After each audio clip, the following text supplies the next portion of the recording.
திருப்பரங்குன்றத்தினுடைய மலை தெரியும். அது நம்முடைய அனைத்து இந்திய அண்ணா திராவிட முன்னேற்ற கழகமாக இருக்கட்டும், பாரதிய ஜனதா கட்சியாக இருக்கட்டும், நம்முடைய கூட்டணி கட்சிகளாக இருக்கட்டும், எப்பொழுதும் கூட நம்முடைய இஸ்லாமிய சகோதரிடம் அண்ணன் தம்பியாகத்தான் நாம் பழகி கொண்டு வந்திருக்கின்றோம். எனக்கு இவ்வளவு பிரச்சனை இங்க நடக்குதுன்னா நீங்களே யோசிச்சு பாருங்க. 102 ஆண்டுகளாக இருக்கக்கூடிய ஒரு பிரச்சனை. 102 ஆண்டுகளாக மதுரையில் இருக்கக்கூடிய உயர் நீதிமன்றம் மிக தெளிவாக ஒரு தீர்ப்பை கொடுத்தும் கூட மேலே சென்று தீபத்தூணில தீபத்தை ஏற்ற வேண்டும் என்று சொல்லியும் கூட அதை நிராகரித்து திராவிட முன்னேற்ற கழகத்தினுடைய தலைவர்கள் என்னவெல்லாம் போய் சொன்னாங்க பாருங்க. முதல் அவர்கள் சொன்னது மேலே இருப்பது தீபத்தூண் அல்ல, அது ஒரு மைல்கல் என்று சொன்னார். அதன் பிறகு இல்ல தீபத்தூண் இல்ல, கிரேட் டிக்னோமெட்ரிக் சர்வே, ஆங்கிலேயர்கள் 1800 காலகட்டத்தில் நிலத்தை எல்லாம் அளவீடு செய்வதற்காக வைத்த ஒரு சர்வே கல் என்று சொன்னார். அதன் பிறகு மறுபடியும் ஒரு பையன் சொன்னாங்க, ஜெயின மத துறவிகள் மேலே படிப்பதற்காக இரவு விளக்கு பிடிப்பதற்காக விளக்கு வைப்பதற்காக வைக்கப்பட்ட தூண் என்று சொன்னார். அருமை சொந்தங்களே, நாம் கேட்பதெல்லாம் இங்கே தாய்மார்கள் இருக்கின்றார். ஒரு முருகபெருமானுக்கு தமிழ்நாட்டில் எல்லா மதமும் கூட நிம்மதியாக சந்தோஷமாக அவர்களுடைய மத வழிபாட்டை வைத்து வாழ வேண்டும் என்றுதான் எல்லோரும் நினைக்கின்றோம்.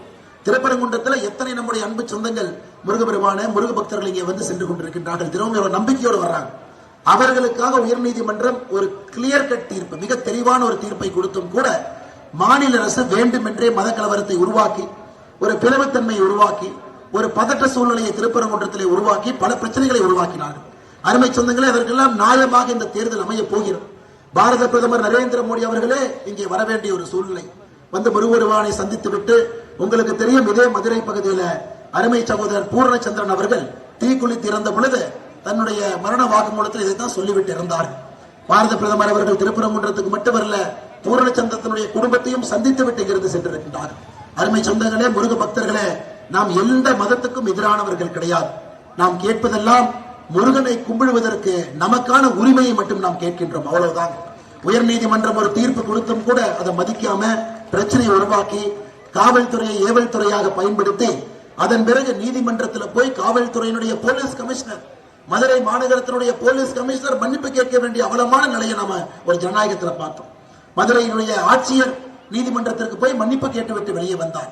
இன்றைக்கும் நீதிமன்ற அவமதிப்பு வழக்கு நடந்து கொண்டிருக்கிறது. அருமை சொந்தங்களே, நான் கேட்பதெல்லாம் இங்க இருக்கக்கூடிய இஸ்லாமிய சொந்தங்களுக்கும் கூட தெரியும். திராவிட முன்னேற்ற கழகம் தன்னுடைய வாக்கு வங்கிக்காக, ஒரு மலிவு அரசியலுக்காக வேண்டுமென்றே இதை பிரச்சனையாக்கி எத்தனையோ இந்து மக்களுடைய உணர்வை புண்படுத்தியிருக்கின்றார்கள், முருக பக்தருடைய உணர்வை புண்படுத்தியிருக்கின்றார்கள். தமிழகமே திருப்பரங்குன்றத்தை பார்த்துக் கொண்டிருக்கிறது. அருமை சொந்தங்களே, ஏப்ரல் 23ஆம் தேதி முருகனுக்காக நீங்கள் கொடுக்கக்கூடிய தீர்ப்பு ஒரு மிக முக்கியமான தீர்ப்பு. திருப்பரங்குன்றத்தில் உங்கள் தீர்ப்பெல்லாம் இந்த தொகுதியில இரட்டலை சின்னத்திற்கு அண்ணன் ராஜன் செல்லப்பா அவர்களுக்கு நீங்க தீர்ப்பு கொடுங்க. நீதிமன்றம் கொடுத்த தீர்ப்பை திமுக அரசு ஏத்துக்கல, ஆனா மக்கள் தீர்ப்பை ஏத்துக்கிட்டு தாங்க ஆகணும்.